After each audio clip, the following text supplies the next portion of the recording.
de lunes a viernes, de 9 de la mañana a 1 de la tarde. Ya tiene el primer libro de Crónicas, capítulo 21, verso 17. Dice: David dijo a Dios: ¿no soy yo el que ordenó enumerar al pueblo? Ciertamente yo soy el que ha pecado y ha obrado muy perversamente, pero estas ovejas, ¿qué han hecho? Oh Señor, Dios mío, te ruego que tu mano sea contra mí y contra la casa de mi padre, pero no contra tu pueblo, para que no haya plaga entre ellos. Luego el ángel del Señor ordenó a Gad que dijera a David que subiera y edificara un altar al Señor en la era de Ornán Jebuseo. David subió según la palabra que Gad había hablado en nombre del Señor. Amén. Padre, en el nombre de Jesús, te rogamos, Señor, añade bendición a tu palabra, háblanos en esta mañana, edifícanos, Señor, en esta mañana. Te lo rogamos, te lo suplicamos, Señor, ten misericordia. Mira, Señor, la necesidad de cada uno. Y así, mi Dios, de acuerdo a la necesidad, envía, Señor, desde el cielo tu palabra, envía tu alimento, Señor, tu sustento para cada uno.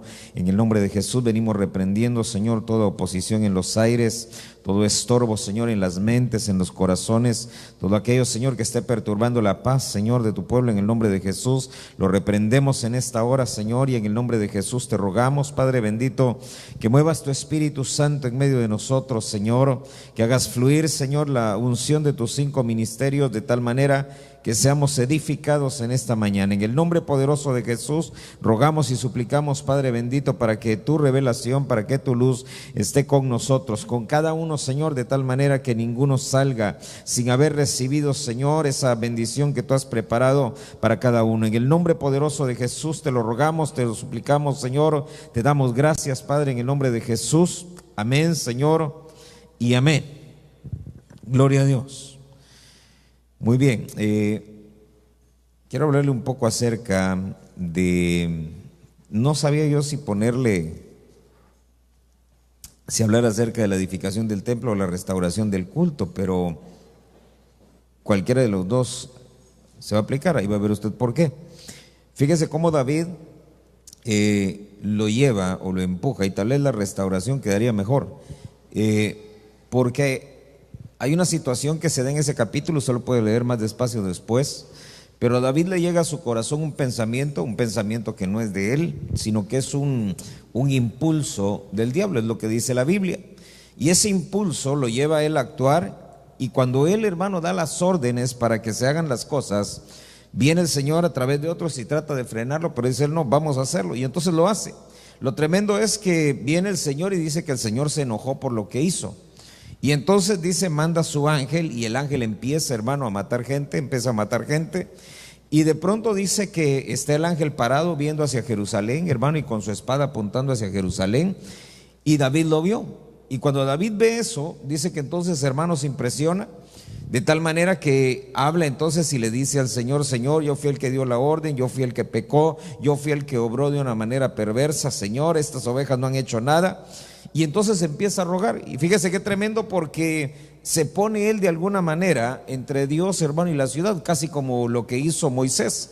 Dice que Moisés, cuando el Señor le dijo hazte a un lado, voy a destruir este pueblo, y le dijo: no, Señor, aquí me quedo, y si los vas a destruir, entonces destrúyeme a mí primero. Y hermano, es tremendo, ¿sabe por qué? Porque el espíritu intercesor, eso es ponerse, hermano, en medio, es ponerse por otros. Pero mire lo tremendo de eso, porque ellos asumieron, hermano, que si venía destrucción, que si venía muerte, ellos se pusieron, hermano, estaban tan seguros de que Dios los iba a escuchar, que se pusieron en medio.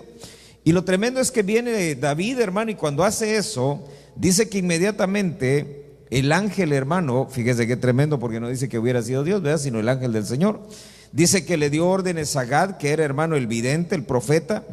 Y entonces le dice: mira, dile a David que vaya, que suba, que edifique un altar al Señor en la era de Ornán Jebuseo.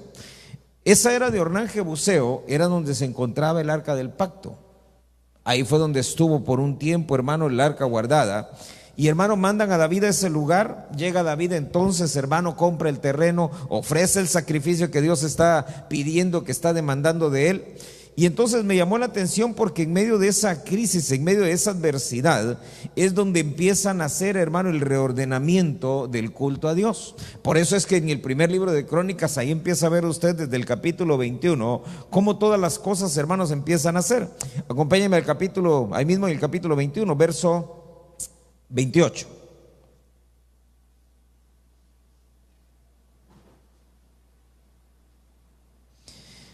Dice, ¿ya lo tiene? En aquel tiempo, viendo David que el Señor le había respondido en la era de Ornán Jebuseo, ofreció sacrificio allí, porque el tabernáculo del Señor que Moisés había hecho en el desierto y el altar del holocausto estaban en aquel tiempo en el lugar alto en Gabaón. Pero David no pudo ir allá delante de él para consultar a Dios porque estaba aterrado a causa de la espada del ángel del Señor. Entonces David dijo: esta es la casa del Señor Dios y este es el altar del holocausto para Israel.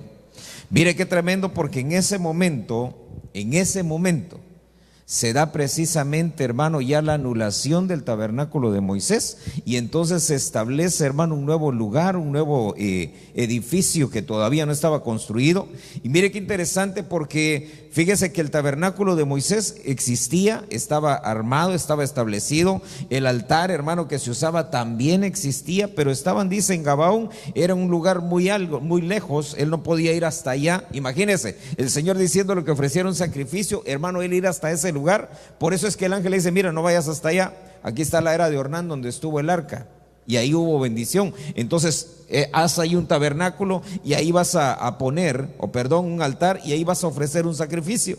Y miren lo tremendo de eso, porque ofrece el sacrificios ahí y dice, mire lo que dice: esta es la casa del Señor Dios y este es el altar del holocausto para Israel. Si usted se recuerda, cuando Jacob va huyendo de su hermano, que sale de la casa de su padre, se acaba de quedar con la bendición, él llega a un lugar y dice que se queda dormido ahí. Y cuando está dormido tiene un sueño, una visión, y entonces ve ángeles que suben, ángeles que bajan, y ve, hermano, la gloria de Dios. Y cuando él se despierta, lo primero que dice es: esta es la casa de Dios y yo no lo sabía. Y entonces mire qué tremendo, porque viene David y cuando ve que en ese lugar Dios le contesta, ve que en ese lugar Dios le responde, entonces viene y le dice: no, esta es la casa de Dios, ya no es allá en Gabaón donde está todo lo demás, no, es aquí en este lugar donde Dios me ha contestado, aquí es la casa de Dios, y este altar que he hecho aquí, este es el altar ahora para el Señor. Y empieza entonces, hermano, a organizar todo el culto, a restaurar todo el culto a Dios. Fíjese lo que dice el primer libro de Crónicas, capítulo 22.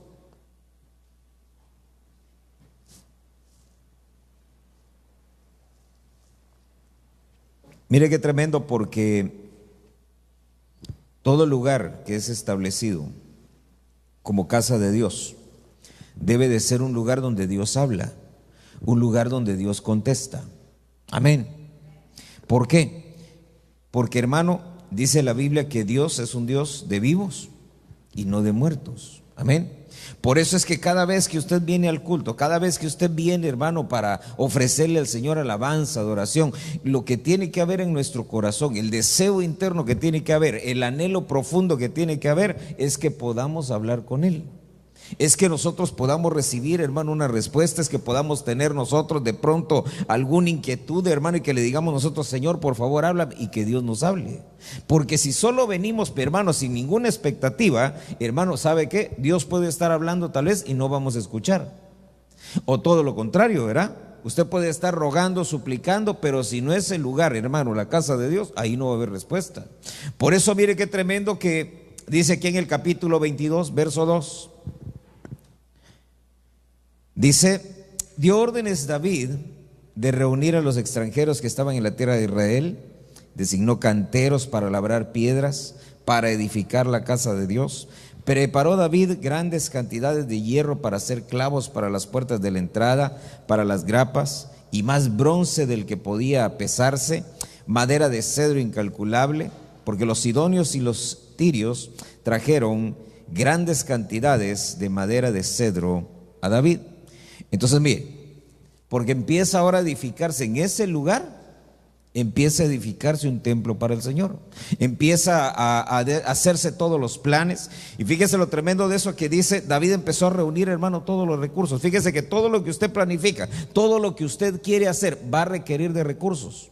Siempre que usted hace un plan, siempre que usted quiera hacer algo, va a haber necesidad de recursos, ya sea recursos humanos, ya sea recursos logísticos, ya sea recursos económicos, pero va a requerir de recursos. Y lo tremendo es que viene David, hermano, y empieza, hermano, a juntar todo eso. Ahora recuérdese, hay un momento en el que David quiere construir, hermano, una casa para el Señor, y el Señor lo frena y le dice, tú no vas a construir. Pero mire qué tremendo, porque él empieza, hermano, a juntar todo el recurso necesario. Ahora, ¿qué es lo que significa para nosotros, hermano, todo esto? Fíjese que los canteros, usted sabe que la cantera es un lugar donde está, hermano, la gran piedra, y de ahí van sacando y tallando piedras pequeñas.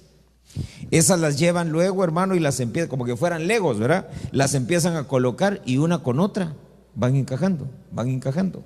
Dicen las cartas de Pedro que nosotros, hermanos, somos piedras vivas, que nosotros somos, hermanos, la casa del Señor, que somos nosotros el templo del Espíritu Santo y que debemos de ser edificados nosotros como esas piedras vivas. Ahora mire lo tremendo de eso, porque ¿qué es lo que a nosotros nos va a tallar? ¿Qué es lo que nos va a dar forma?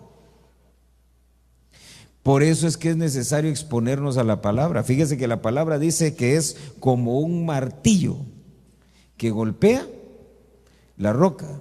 Entonces, mientras más le duele a uno, dos cosas están sucediendo. Uno, es que Dios está hablando. Amén. Y dos, que estamos muy duros todavía, ¿verdad? Sí, hermano. Mientras más le duele a uno, es porque, hermano, todavía David sigue uno muy endurecido. Miren lo tremendo, dice él designó canteros. Esos canteros, hermanos, son los ministros designados por Dios para llevar la palabra, para impartir la palabra, esos 5 ministerios que ha dejado para edificar la iglesia. Dice que preparó, hermano, grandes cantidades de hierro. Me llama la atención, ¿sabe por qué? Pues no fue poquito, fue bastante. Pero ¿qué hicieron con eso? Miren, no hicieron espadas, no hicieron lanzas, no hicieron escudos, hicieron clavos. Hicieron clavos. Y dice que el propósito de esos clavos era hacer clavos, hermano, para las puertas, las grapas, hermano, todo lo que se requiriera ahí. Pero sabe que me llama la atención porque dice la Biblia que usted y yo tenemos que ser crucificados. Y para ser crucificados se requieren. ¿Qué se requiere? Está tremendo, ¿verdad?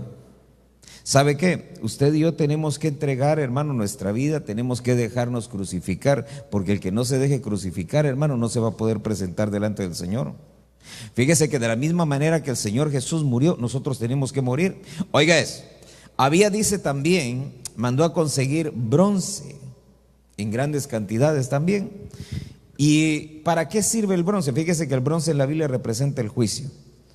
La semana pasada usted y yo nos presentamos delante del Señor para ser juzgados. Amén. Esa es la Santa Cena. Entonces el bronce, hermano, ahí en la casa del Señor, que representaba ese juicio de parte de Dios sobre nosotros. Ahora, en aquel tiempo el Señor, hermano, juzgaba y de una vez, hermano, condenaba. Ahora para nosotros ya no hay condenación.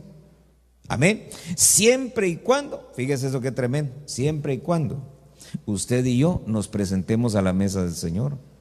Porque en la mesa del Señor nos juzgan, sí es cierto, pero ahí es donde nos borran nuestros pecados, ahí es donde nos perdonan nuestras transgresiones, ahí es donde nos liberan, hermano, de todas las iniquidades. Y una vez que pasamos por ahí, salimos del otro lado, ya no debemos nada. Pero el que no se presente en la mesa del Señor sigue acumulando deudas, sigue acumulando pecados, sigue acumulando transgresiones. Por eso mire qué tremendo es presentarse uno con entendimiento y con conocimiento. ¿Por qué? Porque si uno no logra entender que a través de la mesa del Señor es el medio que el Señor dejó, hermano, para podernos librar de todo eso, entonces no vamos a poder avanzar. Por eso es que mire, muchas veces hay gente que piensa que mejor no participa de la cena del Señor. ¿Por qué? Porque no está lo suficientemente limpio. Es al revés. Precisamente porque no está limpio, necesita presentarse en la mesa. Ahora, mire lo que dice ahí. Dice que también llevaron madera de cedro incalculable. Y eso fue, hermano, para las puertas que se iban a hacer. Una de las cosas que usted y yo tenemos que tener cuidado es de los accesos en nuestra vida. Amén. Las puertas, hermano, en la casa del Señor, dice que eran puertas, hermano, que estaban bien talladas, bien labradas, hermano, eran unas cosas bien bonitas. Pero así como entraban, hermano, los sacerdotes por ahí, también hubo un momento en el que entró un hombre llamado Antíoco Epifanes. Y, hermano, fue a ofrecer un cerdo ahí adentro. Mire qué tremendo. Por la misma puerta que entraban los sacerdotes a ofrecer el incienso, entró un día un profano para llevar algo distinto. Entonces usted y yo tenemos que tener cuidado, porque siendo templo del Espíritu Santo, siendo casa de Dios, tenemos que tener cuidado qué es lo que va a ingresar, qué es lo que vamos a permitir que entre. Fíjese que una de las cosas, y ahí lo vamos a ver ahorita, una de las cosas que hizo, acompañe el verso 2 del capítulo 23 del primer libro de Crónicas.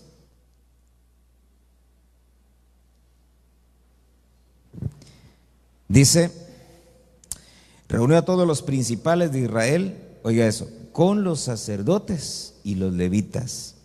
Los levitas fueron contados de 30 años para arriba, y su número, según el censo de los hombres, fue de 38,000.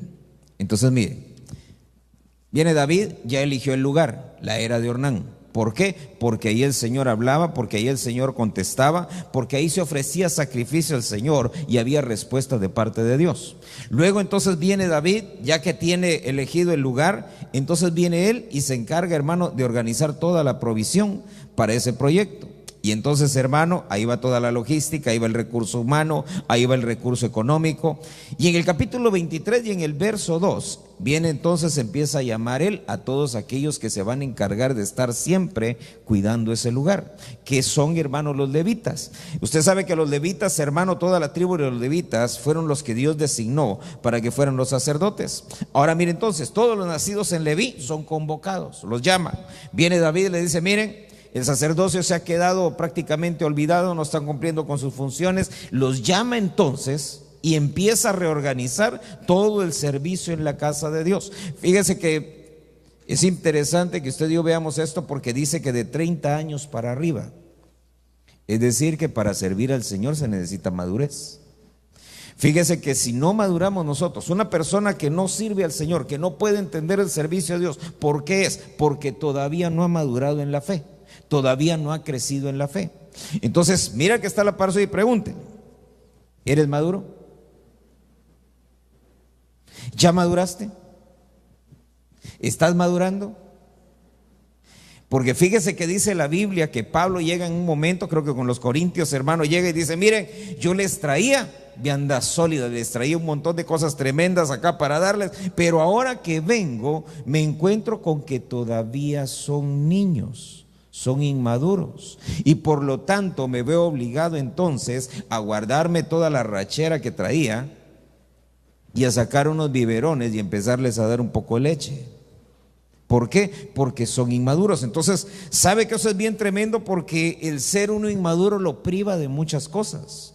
En el caso de los sacerdotes, aunque tuvieran muchos deseos, aunque tuvieran muchas ganas, pero si no tenían 30 años, no podían. Si ellos no llegan, fíjese que entre las cosas interesantes que hay, fíjese que, digamos, los judíos tienen ellos esa famosa, lo que ellos enseñan de la cábala, que es, hermano, no es esoterismo y esas cosas, no, lo que ellos llaman cábala, el estudio, hermano, numérico del hebreo y todo eso. Pero fíjese que ellos, para que alguien estudie de eso, primero tiene que ser una persona madura. Es decir, que alguien de 20, 25 años, 30, fíjese que tiene que tener más de 50. Primero. Y luego empiezan a examinarlos. Fíjese que les hacen test psicológicos, psiquiátricos, para ver que no sea alguien que esté zafado, ¿verdad? Por eso cuando usted, no, es que mire, yo conozco una bruja que estudia cábala. No es esa. Ella está estudiando otra cosa, que se llama hechicería y brujería, que el Señor lo reprenda. ¿Sí? Entonces mire qué tremendo, volvamos aquí al punto, porque los levitas, hermano, esos 30 años que ellos les pedían como mínimo, servían para instruirlos, para enseñarlos. De tal manera que al llegar a los 30 años, ellos ya tenían el conocimiento necesario. Por eso, mire, la madurez se mide, hermano, no por el tiempo que uno lleva en la iglesia. Por eso, mire, hay gente que a veces se ofende, ¿verdad? Cuando uno les dice, mire, usted necesita aprender doctrina básica, y se ofenden porque dicen, pero es que ya tengo 25 años de ser evangélico, 25 años de estar en una cuna espiritual. ¿Por qué? Porque no ha crecido en la fe, no ha crecido en el conocimiento, necesita conocer acerca de Dios. Ahora mire entonces, dice que reunió entonces a todos los levitas, los contó, hermano, y entonces los integra. Dice el verso 1 del capítulo 24, acompañen. Mire cómo David, hermano, se fue llevando todas las cosas en un orden, va estableciendo todo en su lugar. Dice, estas fueron las clases de los descendientes de Aarón. Los hijos de Aarón fueron Nadab, Abiú, Eleazar y Itamar. Nadab y Abiú murieron antes que su padre y no tuvieron hijos, de modo que Eleazar e Itamar sirvieron como sacerdotes. Entonces mire, ¿qué es lo que pasó ahí? Usted sabe que el primer sacerdote que hubo fue Aarón, amén. Fue el primero que el Señor llama, lo pone como sumo sacerdote. Viene Aarón, hermano, no instruye bien a sus hijos, pierden ellos el temor del Señor. Nadab y Abiú llegan borrachos, hermano, un día a la casa del Señor, el tabernáculo, tratan de ofrecer incienso con fuego que ellos traían de su casa. Fuego sale del altar y los consume y se muere. Entonces quedan únicamente dos, que son Eleazar e Itamar. De ahí es entonces de donde vienen todas las órdenes sacerdotales, los hijos de Eleazar e Itamar. Dice entonces ahora, verso número 3, David con Sadoc de los hijos de Eleazar y Ahimelech de los hijos de Itamar, los dividió según sus oficios para su ministerio. Oiga eso, los dividió según sus oficios para su ministerio. Recuérdese que ministerio, ¿qué es? Ministerio es trabajo, ministerio es servicio. Entonces fíjense que agarran ellos, hermano, a todos los levitas, empiezan a ver, hermano, sus habilidades, sus oficios, para qué son buenos, para qué fueron capacitados, y dice que de acuerdo, hermano, a sus oficios, cada uno, hermano, fue puesto, tú para allá, tú para allá, tú para allá, tú para allá, y los van colocando en lo que van a hacer. Verso 5, fueron divididos por suerte los unos y los otros, porque eran funcionarios del santuario y funcionarios de la casa de Dios, tanto los descendientes de Eleazar como los descendientes de Itamar. Mire qué interesante, porque si usted se da cuenta, todos ellos, todos los levitas, dice que todos ellos eran funcionarios del santuario y funcionarios de la casa de Dios. Ahora, ¿qué es un funcionario?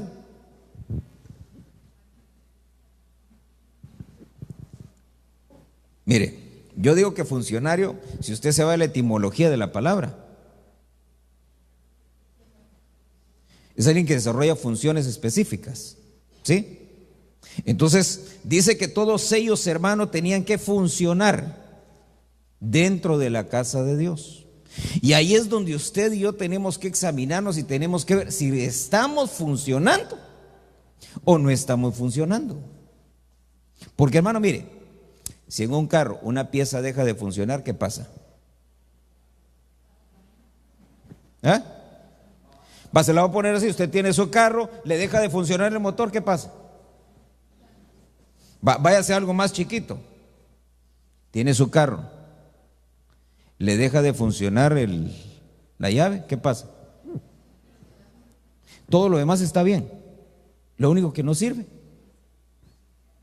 es la marcha, como dicen, ¿va? ¿Se da cuenta qué importante es? Ahora mire, con eso de las tecnologías y todo, ¿verdad? Hay unos carros que no encienden, ¿verdad? Si la llave no está programada. Entonces, dése cuenta, ahí está la llave, toda la llave entera. Pero si se desprograma, ¿y qué es la programación? ¿Es algo que se toca? ¿Que se palpa? Es un programita que vaya adentro, ¿verdad? Entonces mire qué tremendo, porque con algo tan sencillo dejó de funcionar todo el carro. Vaya, fíjese pues, usted conoce que hay carros así bien caros, ¿verdad? Entonces hay unos carros ahora que les pusieron una tecnología que arrancan sin llave. ¿Sí los ha visto? Que no tiene que usted hacerle así, sino que solo con que lleve la llave entre la bolsa y apacha un botón y enciende. Y entonces, hermano, todos encantados con eso, ¿verdad? Pero los ladrones, mire, son tan bandidos. ¿Sabe qué hacen ahora? Llegan a las casas donde hay carros así, pero hermano, no va a pensar usted que un Toyota, un Nissan, no. Mercedes-Benz, BMW, Volvo, que tienen ese tipo de... Y entonces desde afuera ponen una antena y empiezan así, hermano, y otro con una computadora ahí está la señal, ahí está. Y entonces lo conectan, acercan el carro del otro sensor y encienden el carro y se lo llevan. Por si usted tiene de esos, no deje la llave cerca de la puerta, envuélvanla en papel aluminio. Bueno, es un consejo, si le sirve, si no, pues allá usted, vea. Entonces mire qué tremendo, porque ¿a dónde quiero llegar? Que empezaron, hermano, a ponerlos a cada uno según su oficio, según su oficio. ¿Para qué es bueno uno en la casa de Dios? ¿Qué es lo que usted puede hacer dentro de la casa de Dios? ¿Sabe qué? No por mí, por el Señor, no por mí, por el Señor y por los que están, mira alrededor suyo, todos los hermanos que están ahí, porque usted tiene que aprender a servir a los demás, atender a los demás, ser parte, hermano, del culto, ser parte del servicio.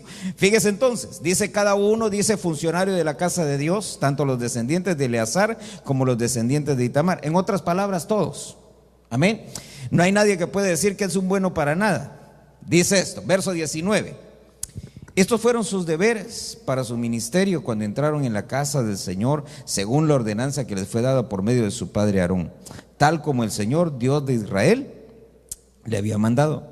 Entonces mire, el sacerdocio nos habla del servicio, del culto a Dios, de cómo debían ellos comportarse, pero fíjese que entre las funciones sacerdotales que todos los sacerdotes tenían que desarrollar, funciones sacerdotales que todos los sacerdotes tenían que desarrollar, era, hermano, tenían que saber ellos acerca de la expiación. Sin sacerdote no había expiación.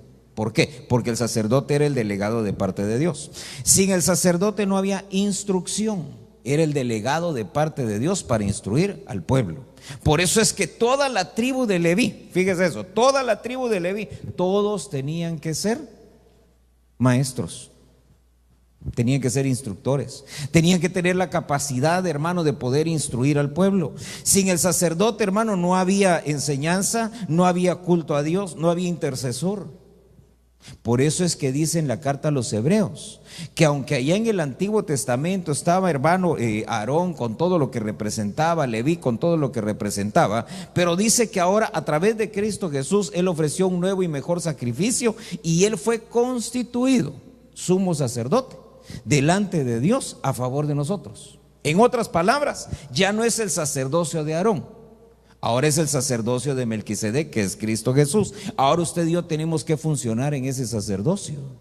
Amén. Por eso, mire, una de las cosas que tenemos que entender es, siendo sacerdotes dentro de la casa de Dios, todos tenemos una función. Todos tenemos una función. Y si alguien de pronto, hermano, deja de funcionar, mire, algo deja de funcionar, ¿qué hace uno? Lo manda a reparar, ¿verdad? Fíjese que digamos allá del otro lado, bueno, allá del otro lado es un poco diferente, ¿verdad? Porque allá deja de funcionar, garantía. No jala la garantía, a la basura. Aquí uno va, garantía. No jala la garantía, ¿qué hace uno? A la mexicana, ¿verdad? Con un hule, hermano, una grapa, algo y todo, ya empieza a funcionar otra vez y ahí va, todo va. El asunto es que hay que arreglarlo. Entonces, mire, quiero llevarlo a esto. Capítulo 24, verso 20 del primer libro de Crónicas. Dice: y para el resto de los hijos de Leví, verso 30, estos fueron los hijos de los levitas, conforme a sus casas paternas. Estos también echaron suertes como sus parientes, los hijos de Aarón, en la presencia del rey David, de Sadoc, de Ahimelech, de los jefes de las casas paternas de los sacerdotes y de los levitas. El principal de las casas paternas fue tratado igual que el menor de sus hermanos. Oiga eso, el principal de las casas paternas fue tratado igual que el menor de sus hermanos. Entonces, si usted se recuerda, el Señor Jesús, una de sus enseñanzas, ¿cuál era? El mayor siempre va a servir al menor, ¿verdad? Entonces, mire qué tremendo, porque dice que en el servicio del sacerdocio, el principal, el de más arriba, el más viejo, el de más autoridad. Dice que era tratado igual que el más pequeño de los levitas. En otras palabras, sin discriminación, ¿verdad? Entonces, ahí es donde la cosa se pone un poco escabrosa. Porque fíjese que nosotros por cultura tendemos a ser discriminatorios. Mire, me recuerdo una vez que fuimos allá al otro lado y fuimos en avión, entonces aterrizamos y toda la cosa. Y hermano, cuando estábamos haciendo cola, ¿sabe qué me llamó la atención? Que ya ve que, digamos, allá del otro lado usted va y se encuentra de todo, ¿verdad? Chinos, negros, amarillos, blancos, rojos, ¿verdad? Todo. ¿De verdad? Y entonces mientras estábamos haciendo cola, hermano, y todo, y ahí estaba, mi hija estaba chiquita, la grande estaba chiquita, y entonces mientras estábamos ahí, yo empecé a ver, y fíjese lo que los que peor nos trataban, porque hermano, no había forma de que yo fingiera que no era latino, ¿ah? Pero sabe que los que peor nos trataban, hermano, eran los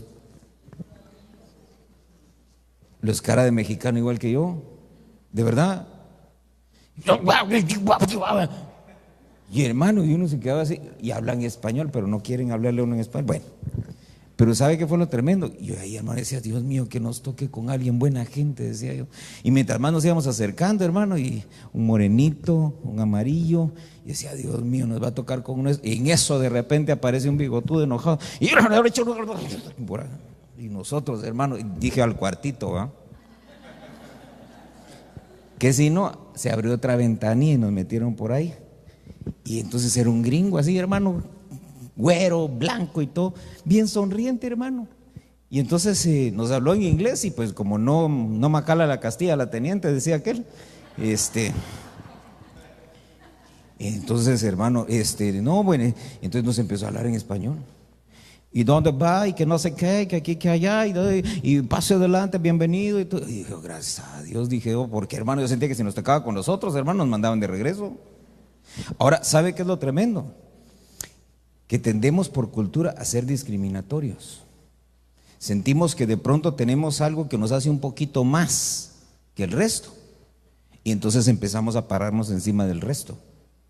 Y esa es una de las cosas, hermano, que dice acá en el sacerdocio, que en el sacerdocio eso no se podía hacer, que todos tenían que ser, hermano, tratados por igual. Entonces dicen las cartas de Santiago, porque si tú ves que por la puerta entra alguien, ¿cómo dice?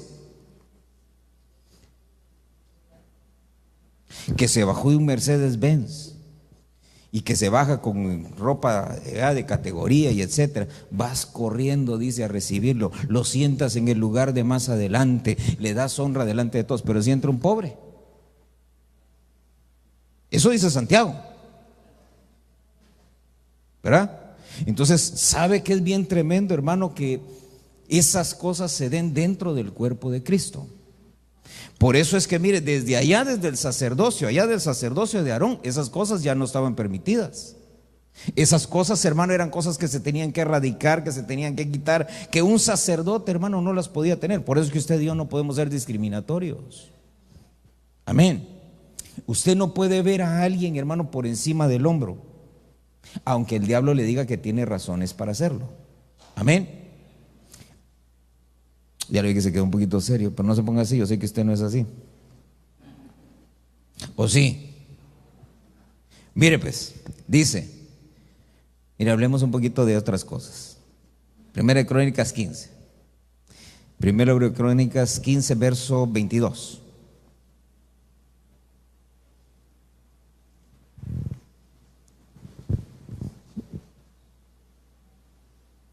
Dice que Ananías, jefe de los levitas, estaba a cargo del canto. Él dirigía el canto porque era hábil. David iba vestido de un manto de lino fino, también todos los levitas que llevaban el arca, asimismo los cantores, y que Ananías, director de canto entre los cantores. David además llevaba encima un efod de lino. Váyase al capítulo 25 y verso número 1. Porque fíjese que David designa a 4 hombres que son los que se van a encargar de todo lo que es, hermano, el culto a Dios dentro del templo. Dice, ya lo tiene, capítulo 25, verso 1. Además, dice, David y los comandantes del ejército separaron para el servicio algunos de los hijos de Asaf, de Emán y de Jedutún, porque habían de profetizar, oiga eso, con liras, arpas y címbalos, y el número de estos conforme a su servicio. Ahí menciona, hermano, todas las familias. Verso 2 dice, de los hijos de Asaf, estos profetizaban bajo la dirección del rey. Verso 3, de los hijos de Jedutún, bajo la dirección de su padre Jedutún con la lira, profetizaban también dando gracias y alabando al Señor. Entonces, oiga, 1, profetizaban bajo la dirección del rey. 2, estos profetizaban alabando al Señor y dando gracias. 3, verso 4 dice, de los hijos de Emán, todos estos fueron los hijos de Emán, el vidente del rey, para ensalzarle conforme a las palabras de Dios, porque Dios dio a Emán 14 hijos y 3 hijas. Entonces, mire, el primer grupo dice, ellos profetizaban. El segundo grupo profetizaban, daban gracias a Dios y alababan. Y el tercer grupo ensalzaba, dice, conforme a las palabras de Dios. En otras palabras, recibían inspiración. Los otros aprendían cantos y los entonaban. Pero estos que estaban con Emán, los hijos de Emán, dése cuenta, mire qué tremendo, porque dice que a ellos, dice, ellos ensalzaban conforme a las palabras de Dios. Les venía inspiración de parte de Dios y ellos empezaban a cantar. Ahora mire lo tremendo de eso, porque Kenanías, dice, era el encargado del canto. Él fue el encargado, hermano, de toda la dirección del canto dentro, hermano, del servicio de la casa de Dios. Y fíjese que una de las cosas que usted y yo tenemos que entender es que tenemos que aprender a cantar al Señor. Amén. No solamente, hermano, venir y palmear, no solamente venir y danzar, sino aprender a cantarle al Señor. A veces, hermano, hay gente que dice, no, es que viera que mi voz qué fea. Eso no importa. Lo que tenemos que entender es que no es para el que está a la par suya, amén, sino que es para el Señor. Fíjese que había algo, hermano, que se hacía, hermano, antes cuando yo me acabo de convertir, había algunos que los ponían a cantar. Y fíjese que una de las cosas que es bien tremenda aquí, 15:22 de Primera de Crónicas, lo leímos, dice que a Kenanías lo pusieron a dirigir porque era hábil para eso. Y entonces yo me recuerdo que antes, hermano, cuando llegábamos al culto de jóvenes, yo no era joven, ahí tenía como unos 12 años tal vez, pero hermano, me mandaban al culto, entonces llegaba, y sabe que lo que hacían era que de los que llegaban, ponían a uno a dirigir. Y a veces también de los que llegaban, agarraban a uno y le decían, a usted le toca predicar. Y entonces, hermano, hacía como a quemarropa, ¿verdad? Y entonces una vez, qué tan mal estaría la situación que me pusieron a mí, ¿verdad? Pero hermano, yo llegué esa vez y todo, y muy tranquilo, y entonces me dijeron, hoy te toca dirigir. Y entonces, hermano, dije, dirigir, dije, ¿y ahora qué hago? Y entonces empecé a escribir unos cantos y una listita de cantos que medio me sabía. Y entonces agarré la muletilla que agarraban todos. La muletilla era, hermanos, vamos a cantar al Señor, ¿verdad? Si no me sale muy bien, no importa, ¿verdad? Como es para el Señor. Y entonces con eso uno ya se cubría de los gallos, gallinas y pollos y todo lo que le saliera a uno. Porque, hermano, si uno no le atinaba, no entonaba, lo que fuera, como es para el Señor, ¿verdad? Pero fíjese que lo que dice acá es que se buscaba gente hábil para desarrollar ciertas funciones. Amén. Entonces, a veces, aunque se tenga la buena intención, pero hermanos, si solo le salen gallos, mejor lo ponemos a dar la bienvenida. Sí, y no por eso se va a ofender uno.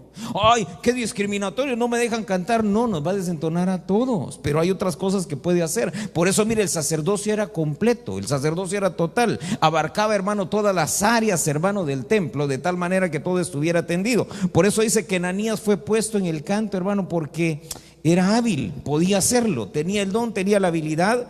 Y fíjese qué tremendo, porque este hombre Emán, dice, él tenía la inspiración de parte de Dios, entonces ensalzaba al Señor conforme a las palabras que del mismo Dios venían.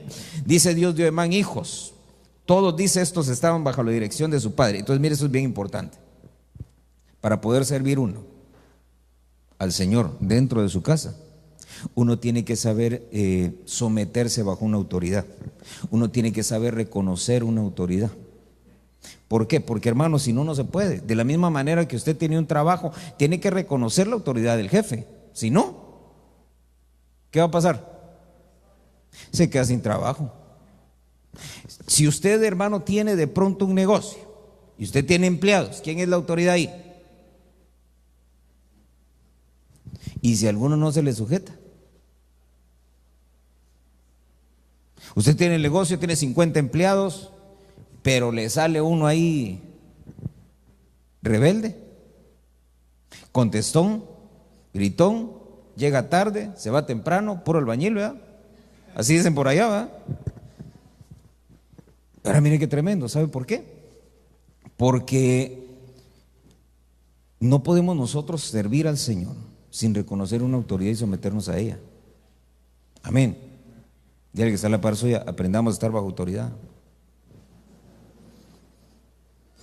Porque, hermano, mire, yo reconozco, yo tenía problemas de autoridad y yo sé que muchos tienen problemas de autoridad, les cuesta someterse, pero si no dejamos eso, hermano, ¿sabe qué? Nunca vamos a servir al Señor con agrado. Fíjese que, mire, le voy a hacer una pregunta: ¿por qué hay que servir al Señor? ¿Porque el Señor lo necesita o porque nosotros lo necesitamos? Nosotros necesitamos servirle a Él. Sabe que el Señor, hermano, dice, Él tiene, hermano, ahí arriba ángeles, sí, sobre, hermano, ¿quién le sirva? ¿Por qué iba el Señor a molestarse si uno de nosotros no le sirve? Por eso una de las cosas, mire, que nosotros tenemos que entender es que dice la Biblia que el Señor no proveyó de salvación para los ángeles, pero sí para nosotros. Y dice que como una forma de agradecimiento nosotros debemos servirle a Él. Ahora, ¿sabe cuál es el problema por el que no podemos servir? Porque metemos dentro de la iglesia nuestra vana manera de vivir. Amén. Metemos dentro de la iglesia nuestros conceptos, hermano, allá humanos y terrenales, y queremos que las cosas se hagan aquí en la iglesia como se hacen en el mundo. Es al revés. Las cosas allá debemos de hacerlas como se hacen aquí. Amén. ¿Por qué? Porque si no lo hacemos de esa manera, hermano, vamos a empezar a meter el mundo en la iglesia. Mire pues, quiero avanzar un poquito. Dice, primer libro de Crónicas, 26, verso 20.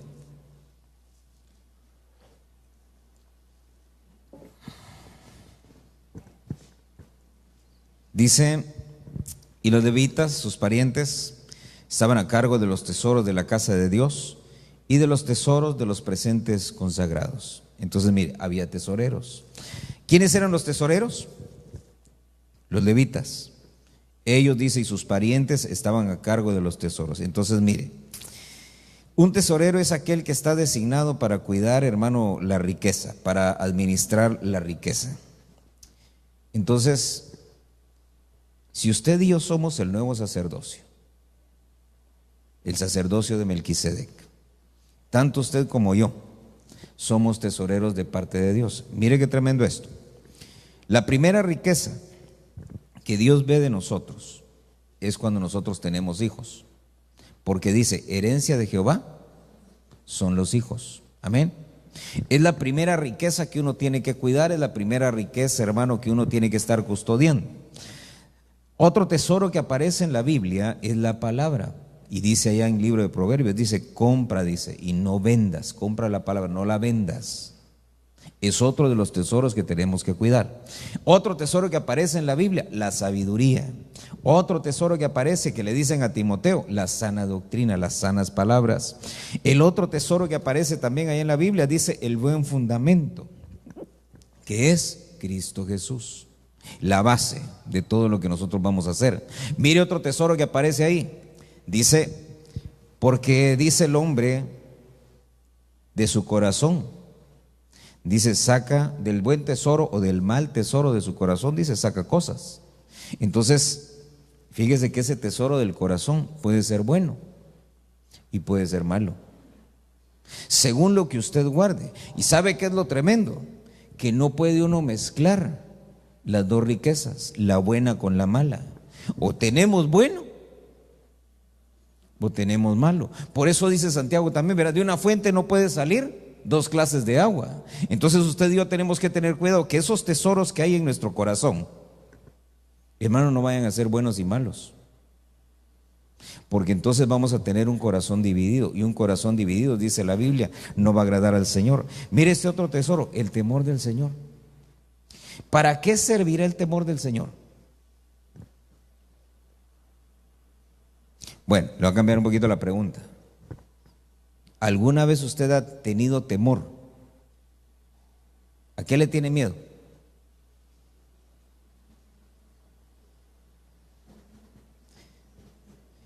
Mire pues, alguien que le tenga miedo a la muerte, a la enfermedad, a la pobreza. Así, mire, ¿cómo es el temor? Porque alguien dirá, ¿será que tengo? Si a usted le da miedo andar con la billetera llena de aire, eso es temor, ¿sí? Si usted después de las 10 de la noche ya no va a la tienda y prefiere mejor aguantarse las ganas del pingüino que se quería comer, ¿sí?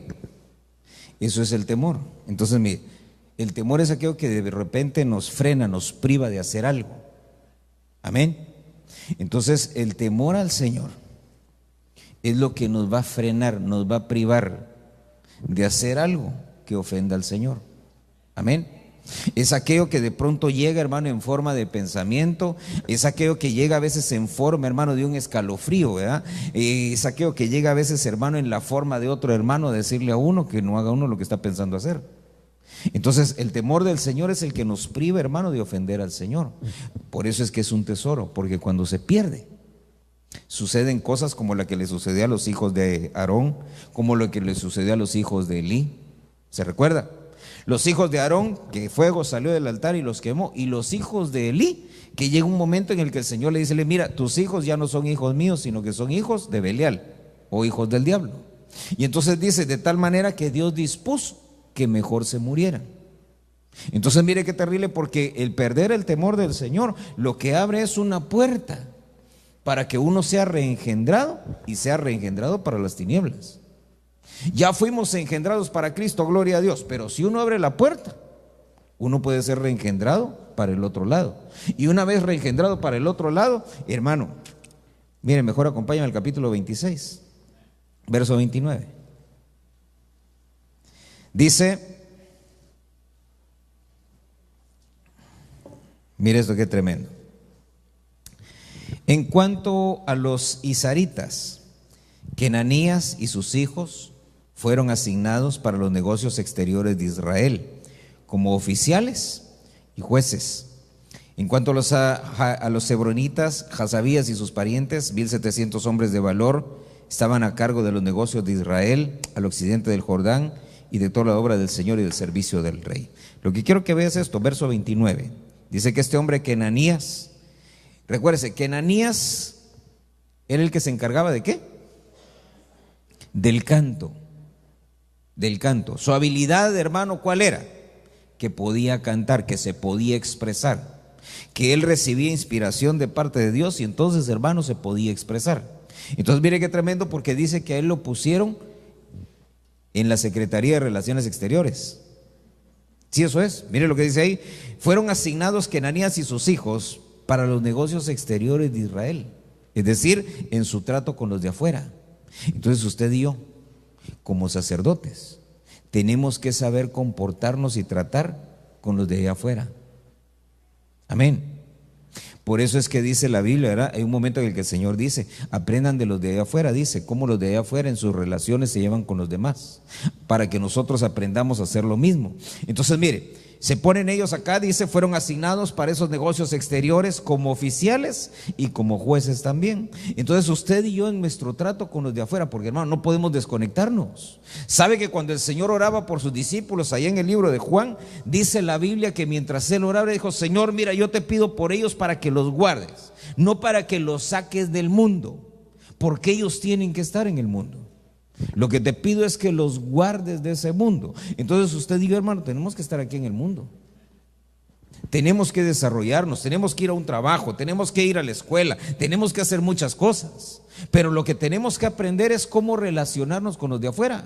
¿Sabe por qué? Porque no podemos estar nosotros aquí, hermano, en el templo, alzar las manos, orar, hermano, cantar, alabar a Dios y saliendo de acá, hermano, y a decir malas palabras. Porque eso no es lo de Kenanías. Kenanías dice que hablaba con las palabras de Dios. Por eso lo pusieron, hermano, en las relaciones exteriores. Entonces, ¿cómo nos relacionamos nosotros con los de allá afuera? Tiene que ser de la misma manera que nos relacionamos aquí. ¿Cómo hablamos hacia afuera? Es como hablamos aquí adentro. Claro, ¿verdad?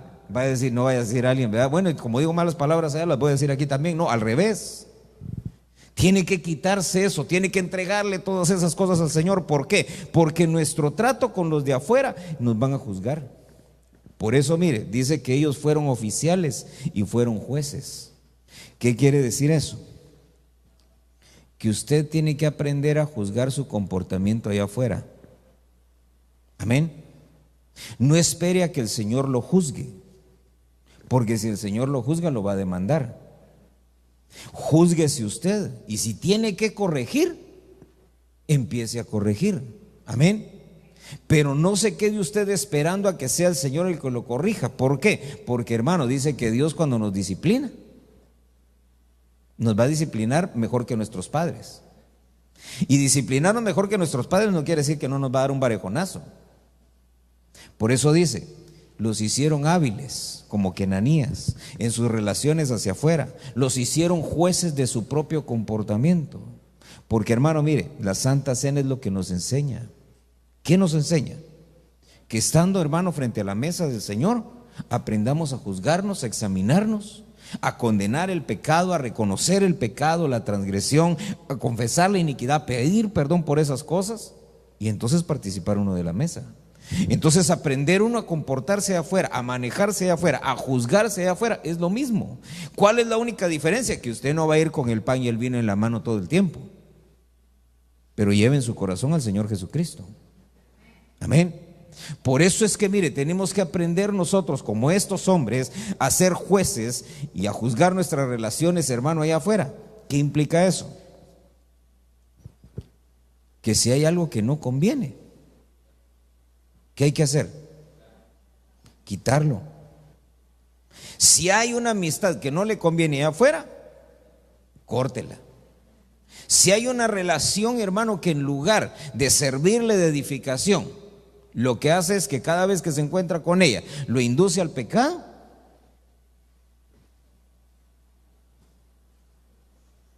¿sí o no? Le voy a decir por qué. Porque si usted lo juzga, se da cuenta que eso es un problema para usted, pero no lo corta, dice la Biblia que va a venir el Señor y entonces Él se va a encargar de cortarlo. ¿Sí se recuerda ese pasaje? Porque te es mejor entrar en el cielo sin un ojo, sin un brazo, sin un pie, que entero. ¿Se da cuenta? No es que físicamente le vayan a cortar, hermano, un ojo, un brazo. No, lo que está haciendo, lo que está provocando que usted utilice mal sus miembros. Se lo va a poner así. Alguien que lo invita a robar. Y usted dice, bueno, yo no voy a robar, solo te voy a manejar el carro. ¿Verdad? Porque según él así no peca. ¿Qué es lo que va a hacer el Señor? Le va a cortar esa amistad. ¿Cómo lo vaya a hacer el Señor? Eso ya Dios sabrá. Pero dice el Señor, mi hijito, no puedes andar en eso. No puedes estar haciendo eso. Entonces, mira, o lo dejas. Por eso, mire, está en la otra enseñanza del Señor, ¿verdad? Que dice, saca primero, ¿verdad? Dese cuenta que no dice, te voy a sacar la viga, ¿no? ¿Ya se da cuenta?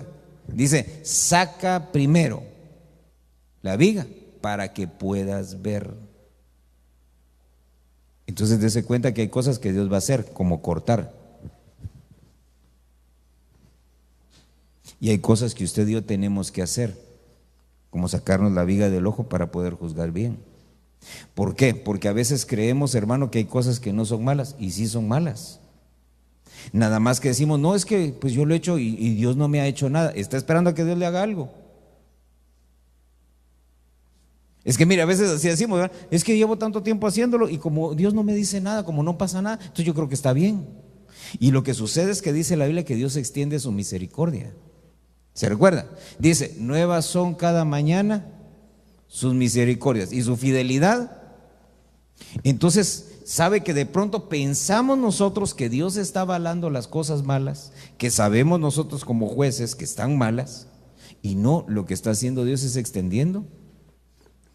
Mire, ¿alguna vez Dios le ha cortado algo?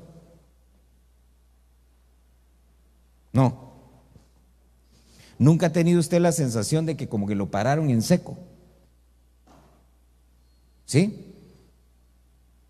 Mire, hermano, una de las cosas que el Señor hacía allá en el antiguo pacto, ahora nos da misericordia, nos da, hermano, fidelidad.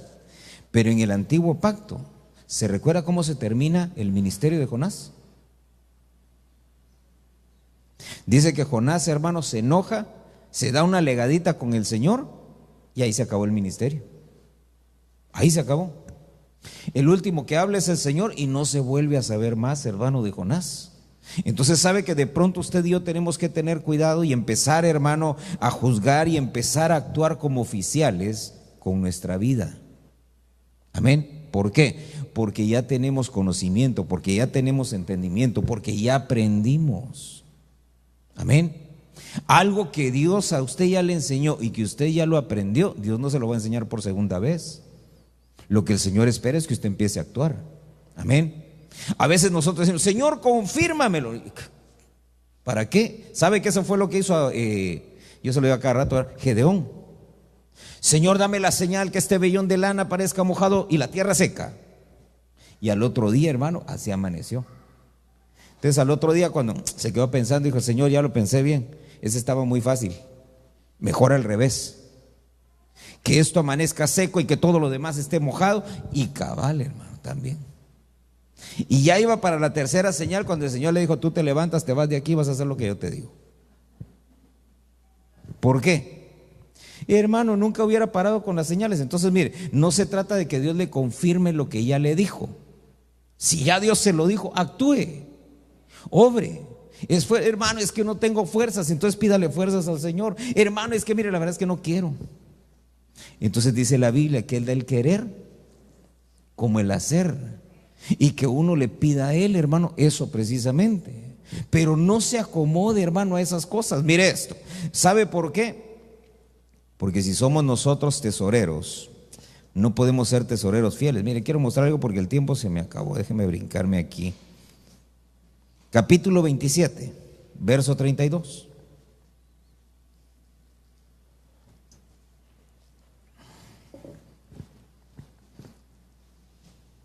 Dice, también Jonatán, hombre de entendimiento, tío de David, era consejero y escriba. Y Jehiel, hijo de Jacmoni, instruía a los hijos del rey. Ahitofel era consejero del rey. Y Husai Arquita era amigo del rey. Estos eran, hermano, el consejo que tenía, hermano, David a su alrededor, como los más cercanos. Y sabe que lo que me llamó la atención es que cuando llegan los tiempos, hermano, en los que Absalón trata de quitarle el reino y lo empieza a perseguir, dice la Biblia, hermano, que se quedaron allá con Absalón, se quedaron muchos de los que estaban cerca de David, entre ellos Ahitofel. Y fíjese que Ahitofel era consejero del rey y Husai también era consejero. Pero lo que me llama la atención es que aquí no lo cataloga, hermano, dentro de esta oficialidad, no lo cataloga como consejero, sino que lo pone, ¿cómo dice ahí? Como amigo. Por eso es que cuando se va, hermano, David dice que iba Husai, iba con él, hermano.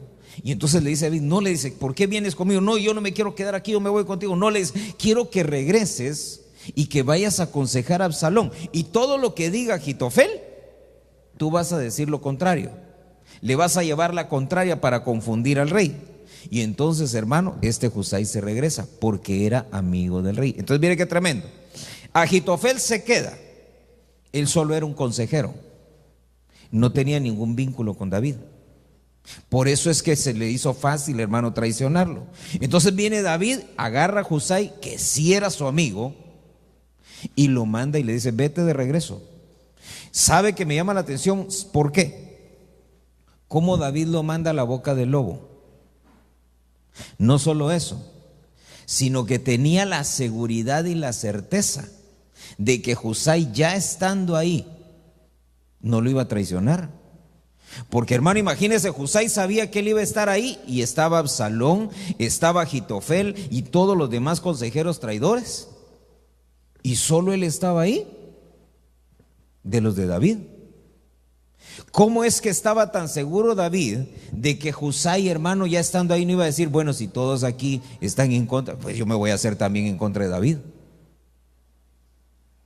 Por eso me llama la atención, porque dice la Biblia de Abraham, se recuerda de Abraham, dice: y Abraham, amigo de Dios. ¿Sabe que para Dios, hermano, creo es más valioso un amigo que un consejero? Amén. Entonces usted tiene que asegurarse, hermano, de a su alrededor. ¿Qué tiene que tener? Amigos. Hágase de amigo. Mire que está a la par suya. No sé si es su amigo, pero si no, pregunte: ¿quiere ser mi amigo? Mire, como cuando uno entraba a la primaria, ¿verdad? No sé si así fue en sus tiempos, pero uno entraba a la primaria, se sentaba ahí, hermano, y no conocía a nadie.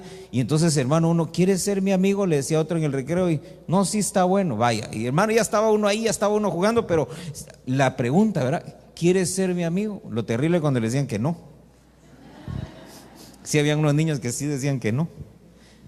Pero quiero llevarlo a esto. ¿Usted qué es de Dios? ¿Consejero o amigo? Porque si es amigo, va a hacer todo lo que Dios le diga. Pero si es consejero, va a hacer solo lo que le conviene. Y en el momento menos pensado, va a traicionar al Señor. Por eso, mire, Husai, Arquita, amigo del rey. Tenemos que aprender a ser amigos. Aunque ellos eran levitas, aunque ellos servían y muchas cosas, hermano, pero ¿sabe qué? Una de las cosas que ellos tenían era que eran fieles. Por eso David, hermano, de su ejército, llegó un momento en el que jaló valientes, y dice que ellos siempre estaban con él, y ninguno de esos valientes, usted puede buscar en la Biblia, ninguno de los valientes lo traicionó. Confió en ellos, les confió su vida, y hermano, siempre estaban con él. Cierre sus ojos en esta mañana. Una de las cosas que usted y yo tenemos que aprender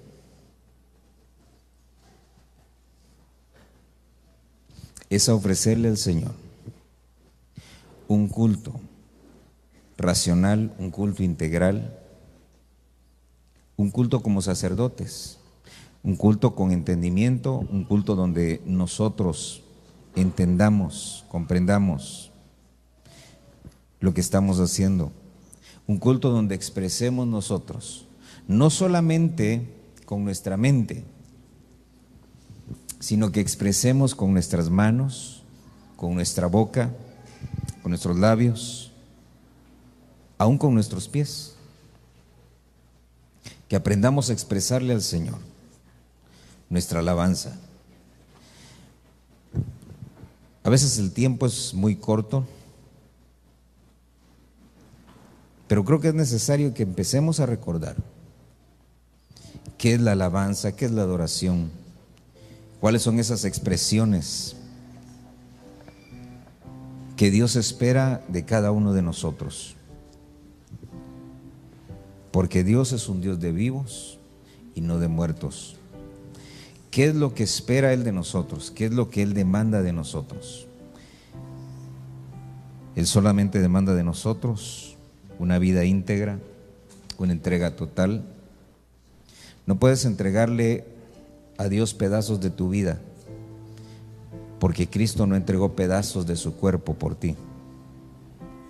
Dice la Escritura que Él se entregó a sí mismo íntegro, total. Dice la Biblia que su cuerpo no iba a ser partido Por eso es que cuando los soldados ya se acercaban para quebrar sus piernas, dice que él ya había expirado, entonces no le hicieron nada. No puedes entregarle al Señor pedazos de tu vida, pedazos de alabanza, fragmentos de devoción. Lo que el Señor espera es que te entregues completo, íntegro. Que tu culto sea racional, que tu culto sea íntegro. Así como el sacrificio de Él fue íntegro también.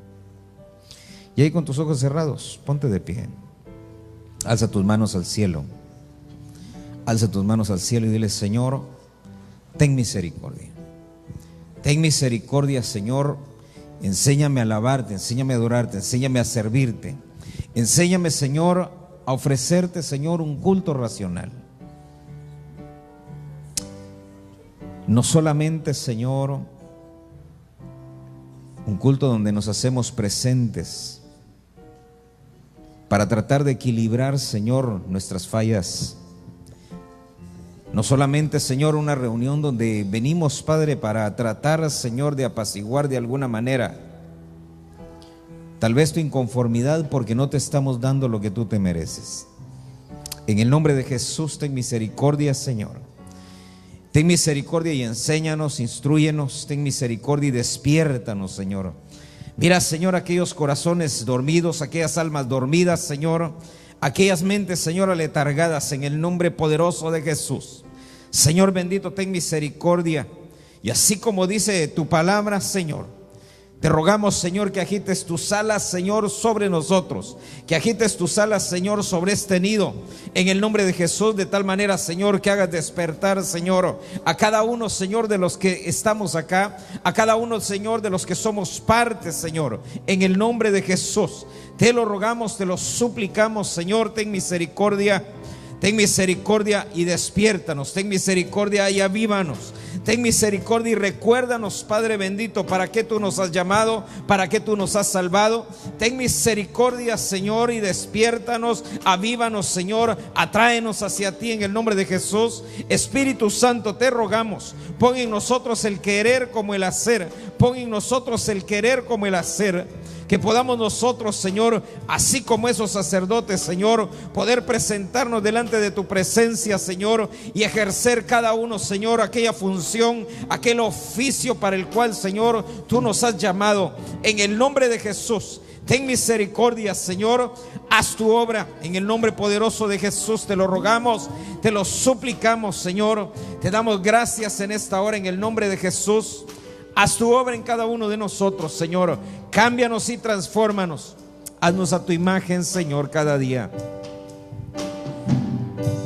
Yo solo quiero estar donde tú estás, viviendo a diario en tu presencia.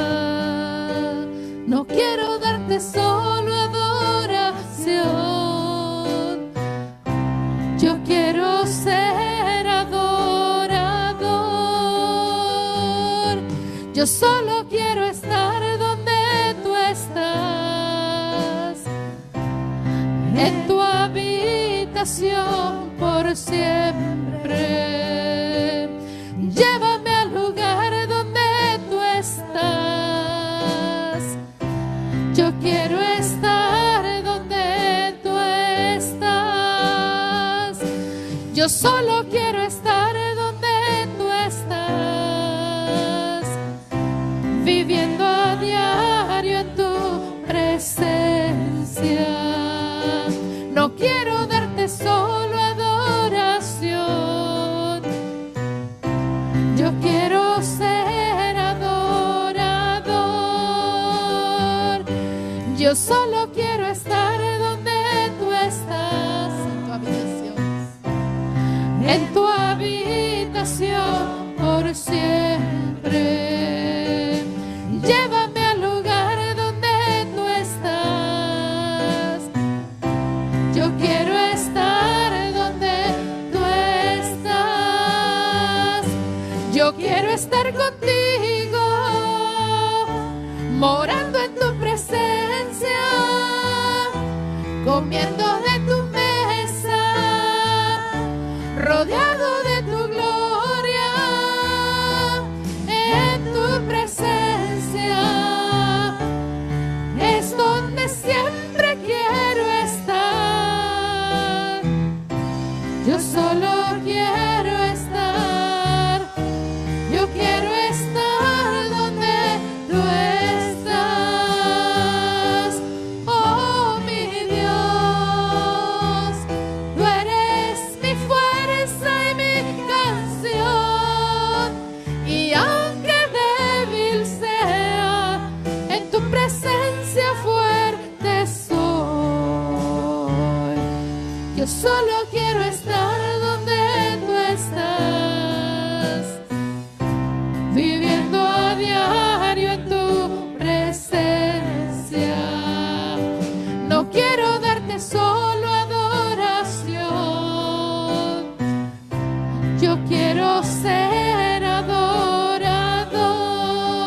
Yo solo quiero estar donde tú estás, en tu habitación por siempre.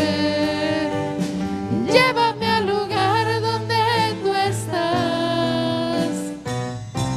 Yo quiero estar donde tú estás. Yo quiero estar donde tú estás.